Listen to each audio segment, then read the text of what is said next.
வணக்கம். என்னுடைய பெயர் டாக்டர் ஜாஃபர் நிஷாந்த். சிறுநீரகம் மற்றும் சிறுநீரக மாற்று சிறப்பு மருத்துவர், வடமலையான் ஹாஸ்பிட்டல், திண்டுக்கல். எல்லா மார்ச் மாதமும் 2ஆம் வாரம் வியாழக்கிழமை உலக சிறுநீரக தினம் அனுசரிக்கப்படுகிறது.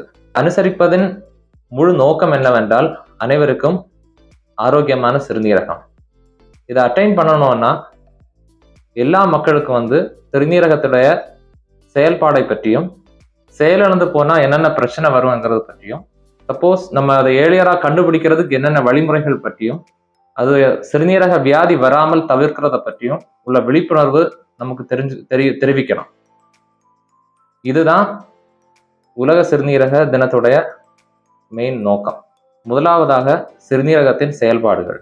சிறுநீரகமானது சுமார் 24 மணி நேரங்களில் 180 முதல் 200 லிட்டர் இரத்தத்தை வடிகட்டி சுத்திகரிக்கிறது. இவ்வாறு சுத்திகரிப்பதன் மூலம் 1.5 முதல் 2 லிட்டர் யூரின் வரை வெளியேற்றப்படுகிறது. அந்த சிறுநீரில் உடம்பில் அசுத்தமான கழிவுகளான யூரியா மற்றும் கிரியாட்டினின் போன்ற பல வகையான அசுத்தங்களும் வெளியேற்றப்படுகிறது. சாதாரணமாக சிறுநீர் பாதிக்கப்படுபவருக்கு இந்த சிறுநீரானது அளவு கம்மியாக போகலாம், சிலருக்கு சுத்தமாக போகாமலும் இருக்கலாம். இப்படி இருப்பவர்களுக்கு கை கால் வீக்கம், மூஞ்சி வீக்கம், மூச்சு திணறல் போன்றவற்றை ஏற்படும். அதே போல் இந்த அசுத்தமானது சரிவர வெளியேறவில்லை என்றால் குமட்டல், வாந்தி, பசி கம்மியாகுவது போன்ற உடல் அரிப்பு போன்ற பல சிக்கல்கள் ஏற்படலாம். இரண்டாவதாக, சிறுநீரகமானது உடலில் உள்ள அமிலத்தன்மையை சீராக வைப்பதோடு உடலில் உள்ள தசைகள் மற்றும் எலும்புகள் வலிவாக இருக்க உதவுகிறது. சிறுநீரகம் பாதிக்கப்பட்டவருக்கு அமிலத்தன்மை அதிகமாகும் பொழுது அவர்களுடைய சதை மற்றும் எலும்பானது வீணாவது அதிகமாகும். அவருடைய எலும்பானது வேகமாக உடைந்து விடுவதற்கு காரணமாகிறது. மூன்றாவதாக, சிறுநீரகமானது எரித்ரோபாய்டின் என்னும் ஒரு சுரபியை சுரக்கிறது. இதன் மெயின் வேலை என்னவென்றால், உடலில் உள்ள சிகப்பணுக்களின் உற்பத்தி திறனை அதிகப்படுத்துவதன் மூலம் இரத்த சோகை வராமல் பாதுகாக்கிறது. சிறுநீரக பாதிப்பு ஏற்படுபவருக்கு இரத்த சோகை ஏற்படுவதற்கு இதுவும் ஒரு காரணமாக அமைகிறது. நான்காவதாக, சிறுநீரகமானது உடலில் உள்ள தாதுக்களான sodium, potassium, calcium, magnesium, chloride என்னும் தாதுக்களை சரிவர சீராக அமைக்கிறது. இது சரியாக அமைப்பதன் மூலம் இருதயம் சரிவர துடிப்பதற்கும், மூளையானது சரிவர வேலை பார்ப்பதற்கும் சிறுநீரகமானது வழிவகுக்கிறது. சிறுநீரகம் பாதிக்கப்பட்டவருக்கு பெரும்பாலும் சிறுநீர் கழிக்கும் போது நுரை அதிகமாய் போவது வழக்கம். அதுபோல சிறுநீர் கழிக்கும் பொழுது அதிகமாக இரத்தமோ, அதாவது யூரின், சிறுநீர் சிகப்பாகவோ பிரவுன் கலர்ல ஏதாவது போச்சுதுன்னா உடனடியாக சிறுநீரக மருத்துவரை அணுகவும். இதுவல்லாமல் சிறுநீரகம் நன்றாய் வேலை பார்க்கிறதா என்பதை அறியும் வண்ணமாக சில பரிசோதனைகள் அமைந்துள்ளது. பரிசோதனைகள் என்னவென்றால், இரத்த பரிசோதனையில் பிளட் யூரியா, சீரம் கிரியாட்டின் போன்றவற்றை பரிசோதிக்கலாம். இரண்டாவதாக, சிறுநீரில் அதிகமாய் புரதச்சத்து போனாலும் அல்ல அதிகமாய் சிகப்பணுக்கள் இருக்கிறதா என்று பரிசோதனை மூலம் அறியப்பட்டலாம். இதுவல்லாமல் அல்ட்ராசவுண்ட் ஸ்கேன் செய்வதன் மூலம் சிறுநீரகத்தினுடைய அளவும் மட்டுமல்லாமல் சிறுநீர் செல்லும் பாதையில் ஏதேனும் அடைப்பு ஏதாவது இருந்தாலும் நாம் கண்டுபிடிக்க முடியும். ஸோ இதுவரைக்கும் நம்ம சிறுநீரகத்துல ஏதாவது ப்ராப்ளம் வந்தாச்சுன்னா எப்படி என்னென்ன சிம்டம்ஸ் வரும், எப்படி நம்ம பரிசோதிக்கலாம்னு சொல்லிட்டு நம்ம பார்த்துட்டோம். ஃபர்தரா நம்ம சிறுநீரக வியாதி வராம எப்படி தடுக்கிறோம் என்பதை பார்க்கலாம்.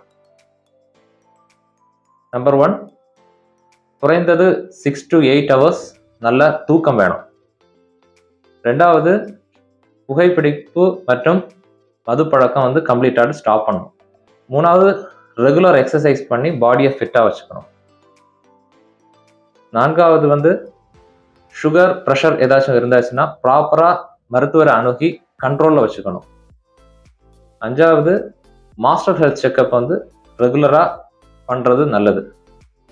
ஏன் நான் இதை சொல்கிறேன்னா, பெரும்பாலும் சிறுநீரக வியாதி வந்து 80% பேருக்கு வந்து கடைசி ஸ்டேஜில் தான் கண்டுபிடிக்கப்படுகிறது.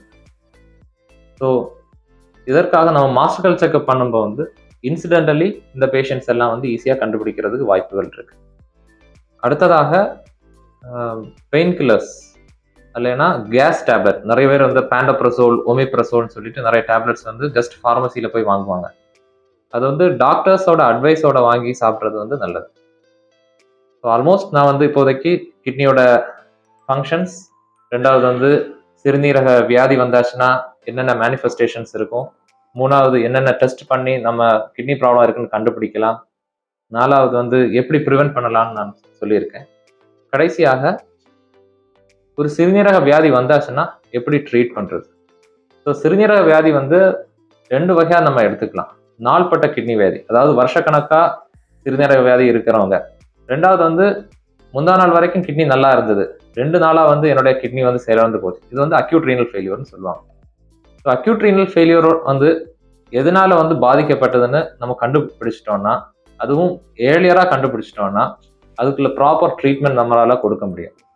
அப்படி நம்மளோட ப்ராப்பர் ட்ரீட்மெண்ட் கொடுத்தாச்சுன்னா 100% வந்து கிட்னியை வந்து சேவ் பண்ணுறதுக்கு வாய்ப்புகள் இருக்கு. இதே இது நாள்பட்ட கிட்னி வியாதி இருக்குன்னா அந்த கிட்னி வந்து வேகமாக கெட்டு போவதை வந்து நம்ம வந்து சில மருந்துகள் மூலமாகவும், இரத்தம் அழுத்தம், சுகர் போன்றவற்றை கண்ட்ரோலில் வச்சுக்கிறது மூலமாகவும், அமிலத்தை கண்ட்ரோலில் வச்சுக்கிறது மூலமாகவும், இரத்த சோகையை வந்து வராமல் கட்டுப்படுத்துறது மூலமாகவும் சிறுநீரகமானது வேகமாக கெட்டு போகிறத வந்து தவிர்க்கலாம். அப்படி வந்து லாங் ஸ்டாண்டிங்காக நம்ம கிட்னி வந்து ஃபெயிலியர் ஆயிடுச்சு, நாள்பட்ட கிட்னி வியாதி கம்ப்ளீட்டாக டேமேஜ் ஆயிடுச்சுன்னா ஏதோ டயாலிசிஸ்னு ஒரு ஆப்ஷன் இருக்கு. அதாவது செயற்கையாக நம்ம ரத்தத்தை வந்து சுத்திகரிப்பது. செயற்கையாக எய்தர் டயாலிசிஸ், ஹீமோடயாலிசிஸ், அதாவது மிஷினால சுத்திகரிக்கலாம், இல்லைன்னா வயர்ல ஃப்ளூயிட் வச்சு சுத்திகரிக்கிறது, அது வந்து பெரிட்டோனியல் டயாலிசிஸ் என்று சொல்லுவாங்க. இது அல்லாம இதை விட பெட்டர் ட்ரீட்மெண்ட் சொல்றது வந்து சிறுநீரகம் மாற்று அறுவை சிகிச்சை.